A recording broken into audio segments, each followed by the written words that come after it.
Avant même ma révélation littéraire avec Charles Bukowski, c'est le maître de l'horreur que j'ai découvert en premier lorsque je n'étais qu'un adolescent épris de manga.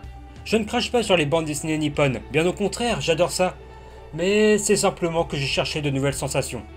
C'est ainsi que, n'ayant rien à faire de mes journées, j'ai mis les pieds de moi-même pour la première fois dans une bibliothèque et que je suis tombé, comme une évidence, sur un roman de King.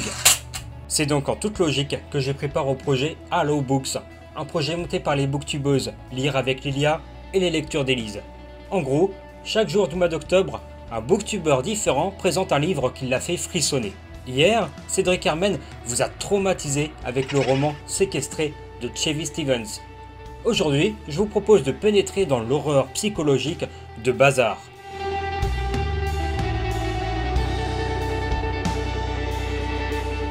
Castle Rock, petite ville imaginaire connue des amateurs de Stephen King et le théâtre de tragiques événements.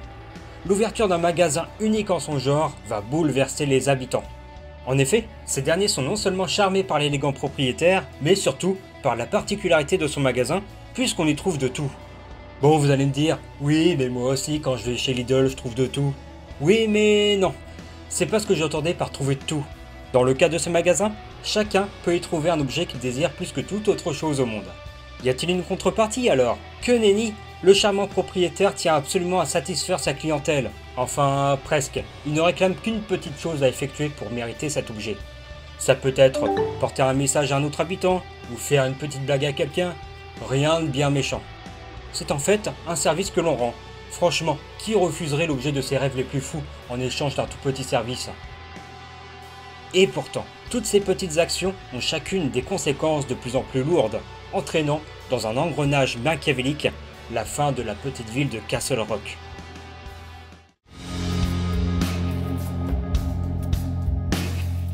J'ai lu ce roman il y a 13 ans et en cachette en cours de chimie au lycée. C'est donc avec beaucoup de recul que je vous livre mon avis.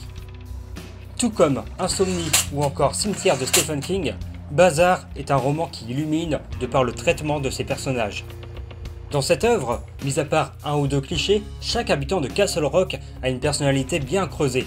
D'ailleurs, la psychologie des protagonistes est l'essence même du récit.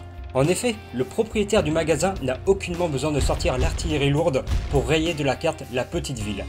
Tout ce dont il a besoin, c'est de manipuler les gens par leurs désirs les plus fous en faisant apparaître le côté le plus effroyable de l'être humain. Et je tiens aussi à ajouter autre chose, c'est la manière de Stephen King d'aborder le quotidien. Pas de héros façon Bruce Willis pour sauver le monde, pas de femmes pulpeuses pour exciter la libido masculine. Non, là nous avons des vieux types, des gamins fragiles, des alcooliques, des ménagères blasées, bref, des vraies personnes. Le lecteur fait la connaissance de tous ces personnages, s'attache à eux ou les méprise, ce qui rend particulièrement crédible l'horreur de ce livre. Bazar est un roman trop sous-estimé dans l'immense bibliographie de Stephen King.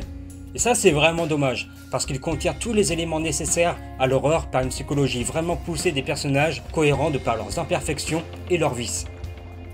Demain, la chaîne littéraire Séverine Il est bien ce livre vous présentera Criminal Loft d'Armel Carbonell, auteur que je ne connais pas du tout, alors soyons curieux.